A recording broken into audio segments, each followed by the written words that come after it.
We talked previously about our memory system and all of the various stages involved in our memory.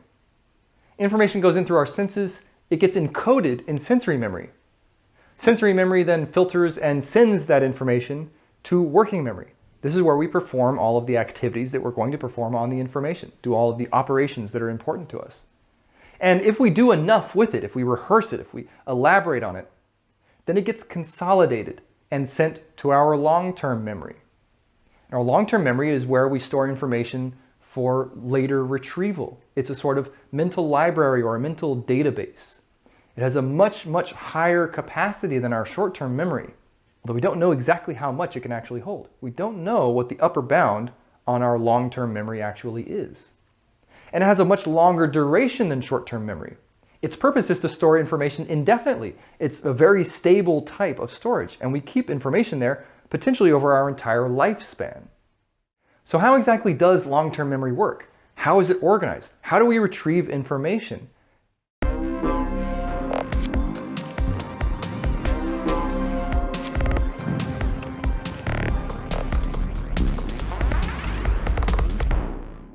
Our long-term memory is very flexible.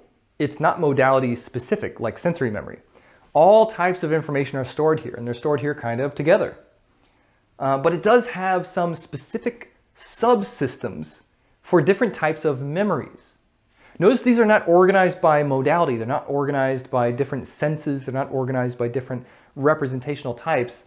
They are organized by different types of memories, by different information, different types of information.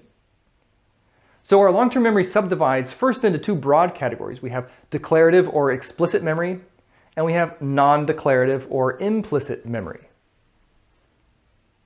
And our declarative or explicit memory subdivides into two categories. It subdivides into episodic and semantic memory.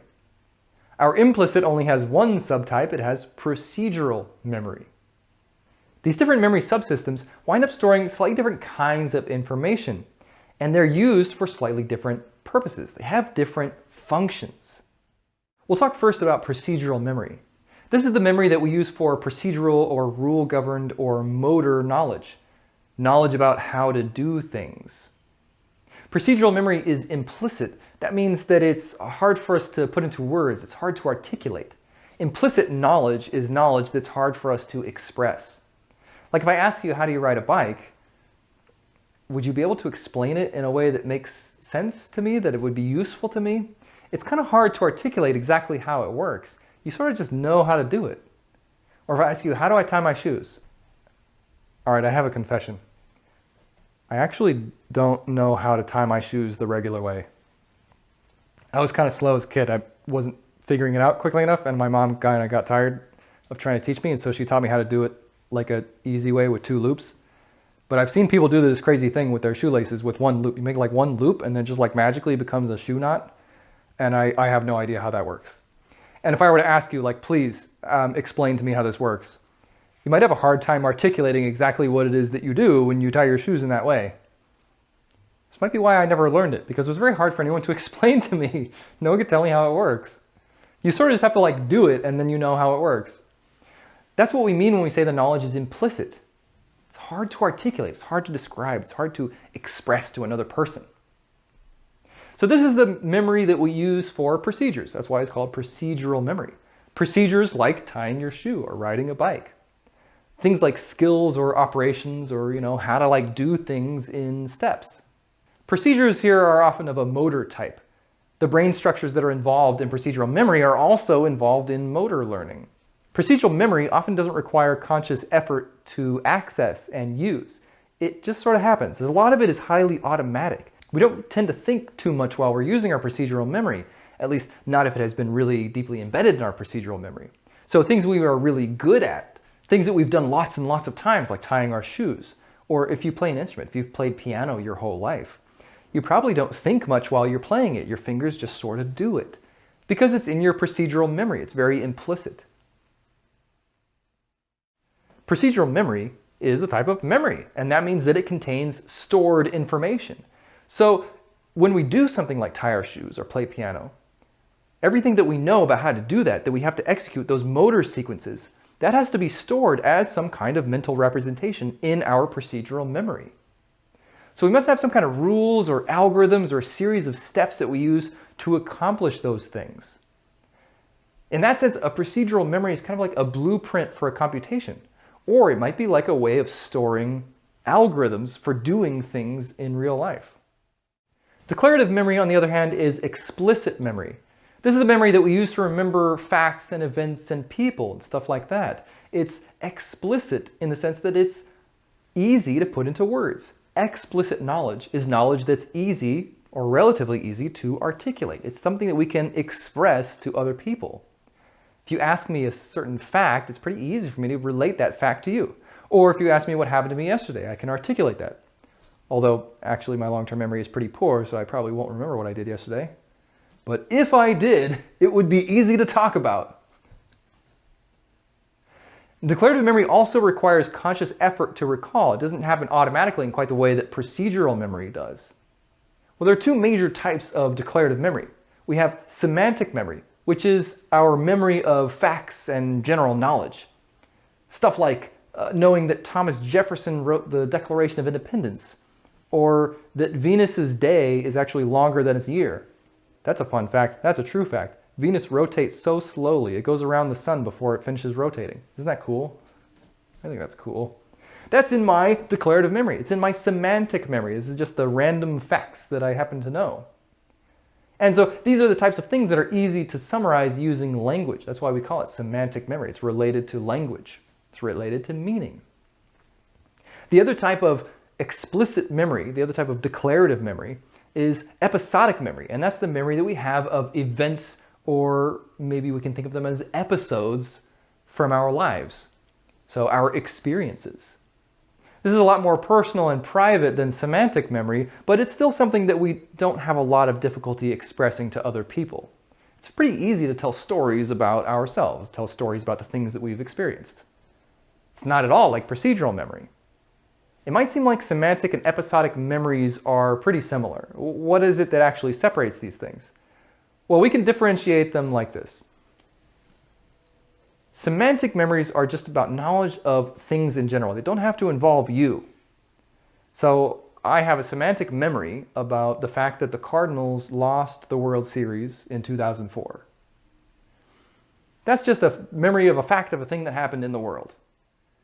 But I also happen to have an episodic memory related to that, which was my experience of watching the Cardinals lose the World Series in 2004 at my mom's cousin's house in St. Louis. We were visiting them in St. Louis, and we just happened to be there while the Cardinals were losing the World Series.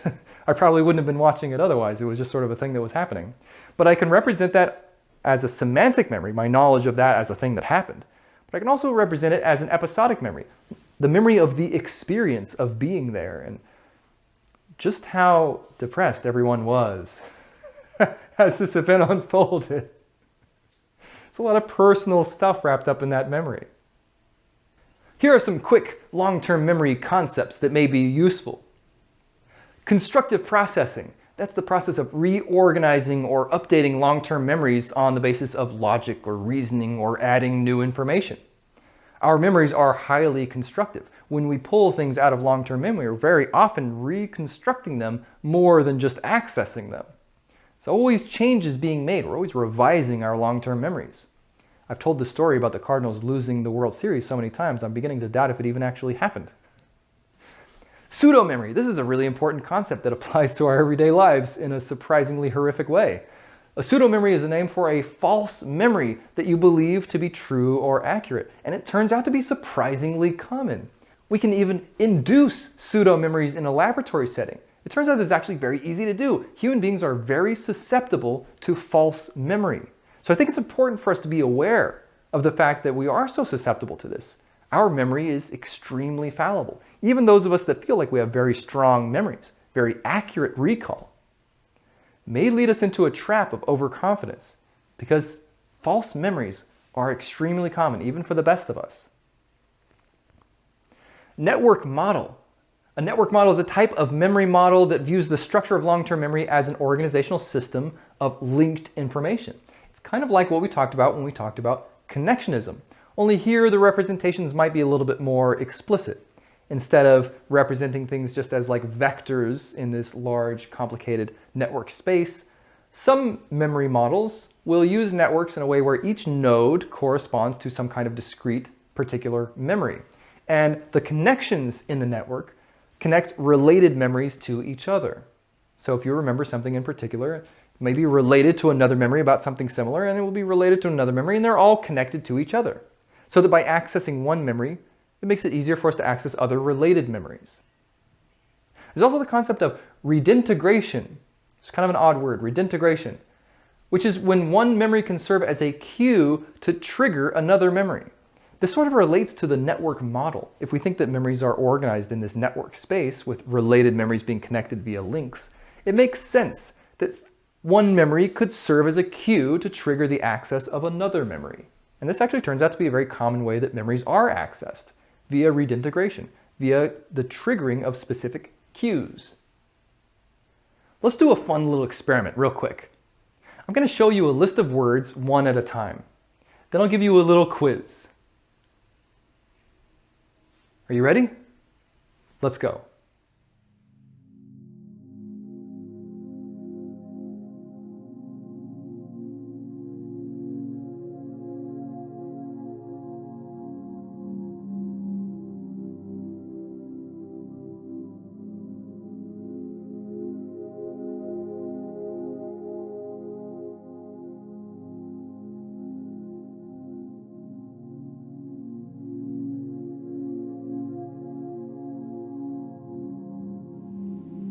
Okay, which of these words do you remember seeing? If you said dream, you're correct. But what about sleep? Do you remember seeing the word sleep?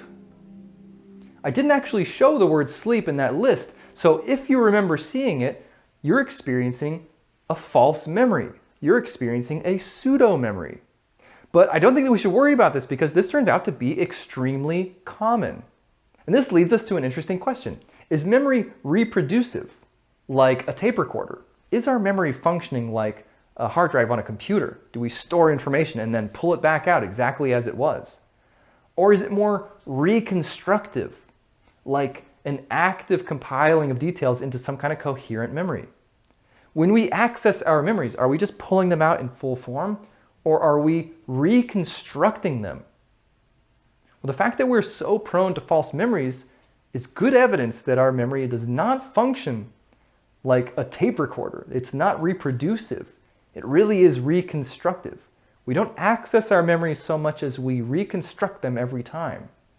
And so every time we access a memory, we may be changing it in small ways. That leads to a sort of drift over time that makes us very susceptible to false memories.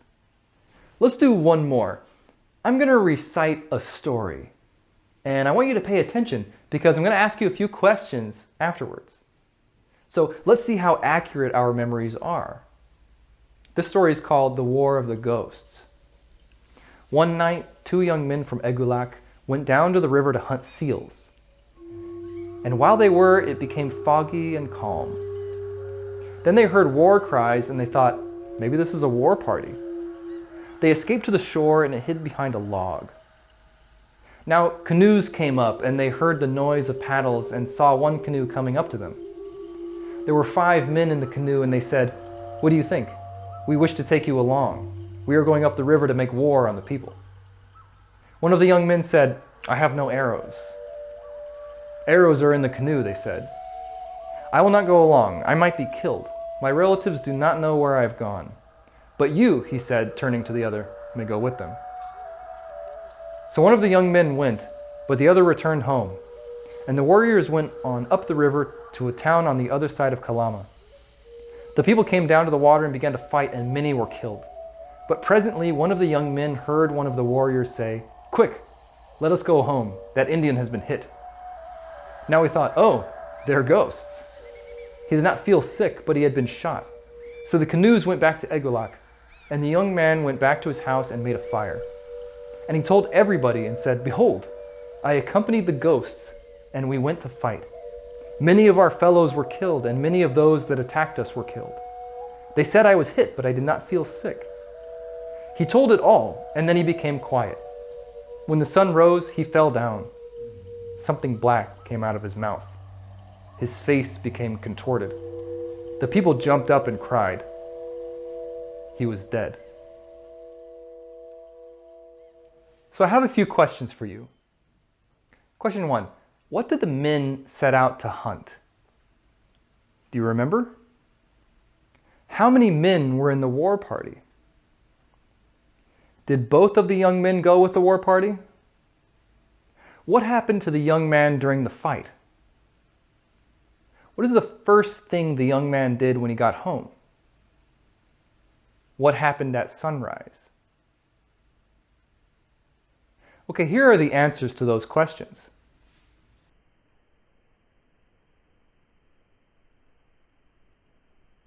How did you do? What did you recall accurately? Something that we tend to find is that the beginning and ending information tends to be recalled more accurately than the information in the middle. We talked about this in the lecture when we talked about working memory. This is the primacy and recency effects. It has to do with how information enters and is refreshed in our working memory.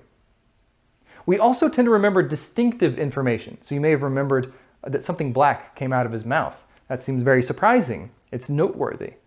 This is sometimes called the von Restorff effect, the idea that we are likely to remember things that seem distinctive or noteworthy. But what was not recalled accurately? What did you forget about? Well, there is a common theme of maybe substituting common words or ideas for less common words or ideas. In this case, this is a story that comes from a very different culture. And so there are many things in it that seem unfamiliar. Hunting seals is unlikely something that any of us has ever done. I doubt any of us has ever gone on a war party. The idea of objecting to going on the war party because you have no arrows is a reference to some kind of cultural norm that I don't really have access to. There's also transformation of sentence structures into a less formal structure. You're very unlikely to have remembered the exact sentences that I said. That makes a lot of sense. That's a way of consolidating the information and getting rid of redundant stuff that maybe isn't very important. And there, you may have omitted a lot of words and ideas that are not central to the story. That's also very common.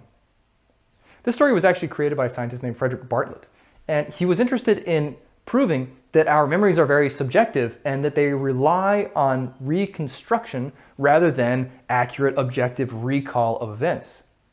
And the main thing that this demonstrates is that the way in which we reconstruct our memories very strongly interacts with our culture.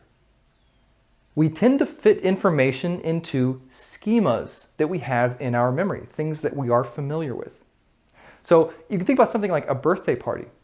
In American culture, we have sort of a standard way that we celebrate birthdays, where we have cake and there's a party and there are presents and all that kind of stuff. So we have sort of a schema in our long-term memory about how that event works and what kinds of things it's associated with.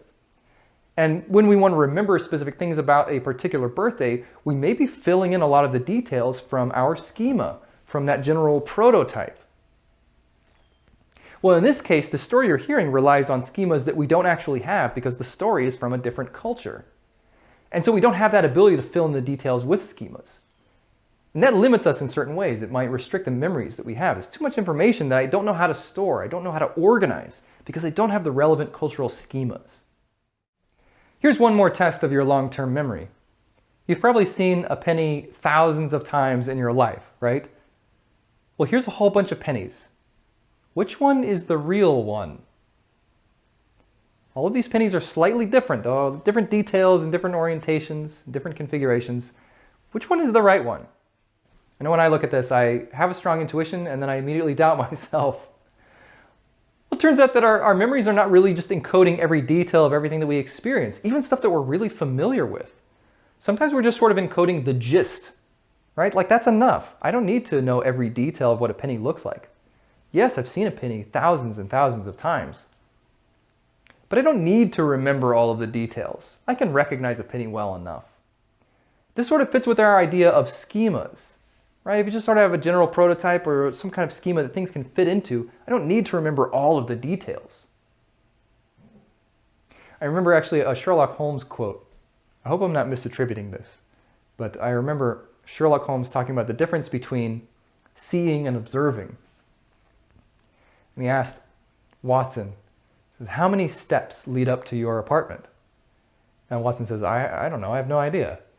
And Holmes says, you've walked that staircase so many times, you have seen all of those steps, but you have never observed them.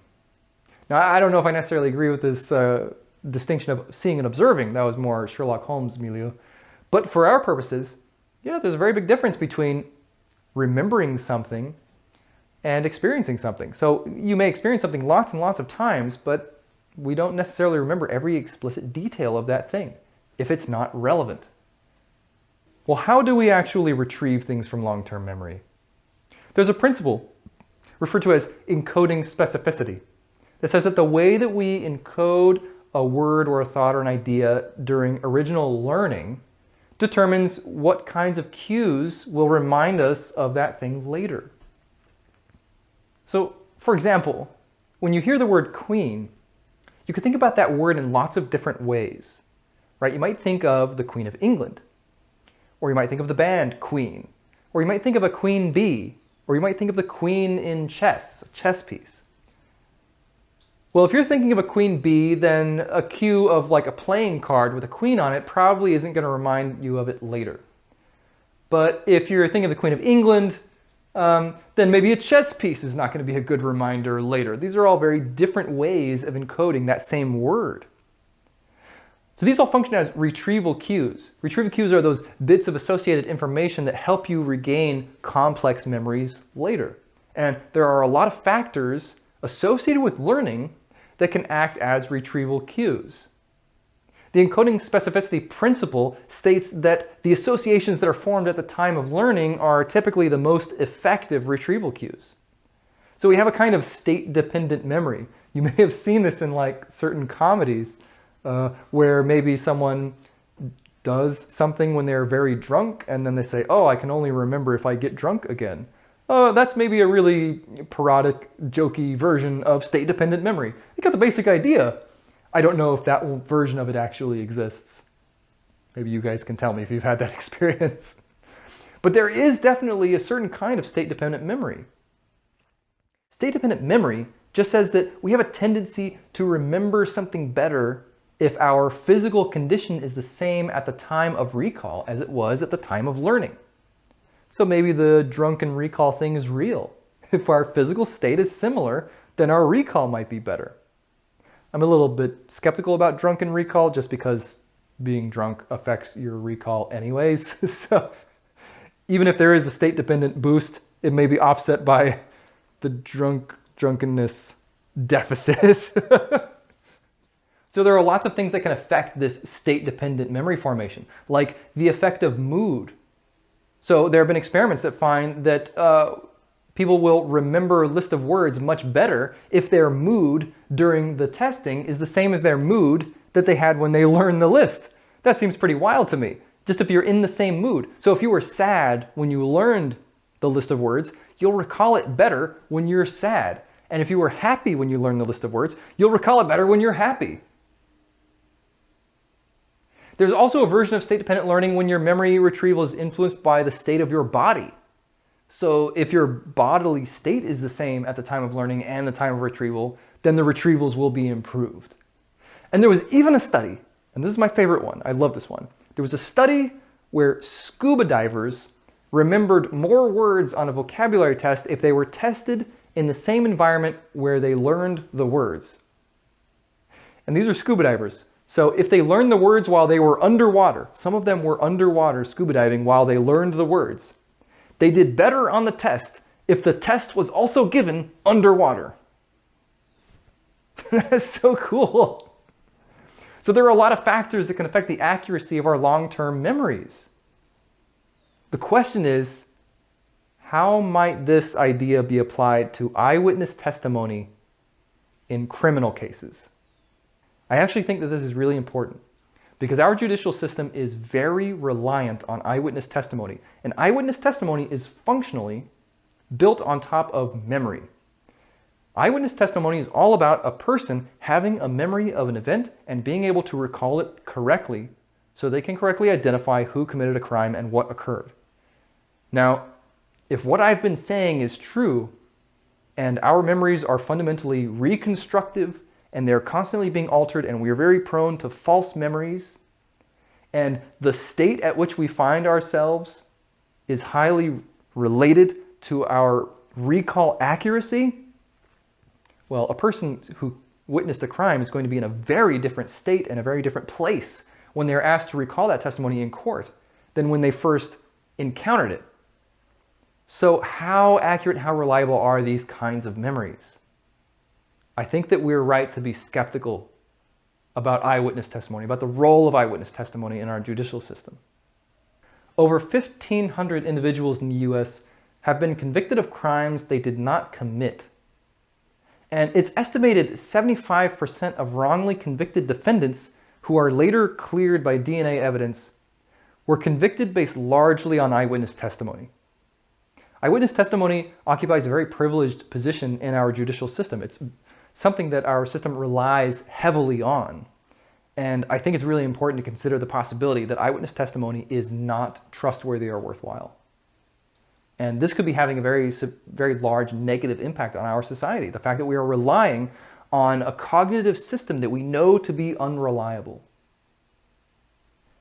We've talked a lot about the organization and retrieval of long-term memories, but I want to shift now a little bit. I want to talk about the implementational level description of how memory works in the brain.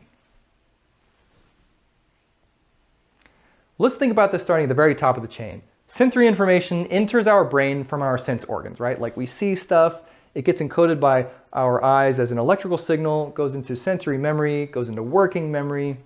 Well, what happens next? Well, one issue is that there might be multiple representations coming in at the same time.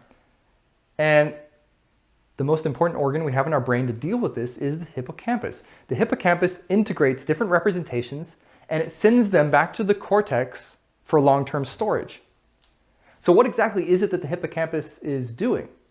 Well, it's taking that information from the cortex, stuff that's in your working memory, and it's processing it and integrating it and then sending it back out to the cortex to store in long-term memory. So the hippocampus is sort of a mediator between working memory and long-term memory.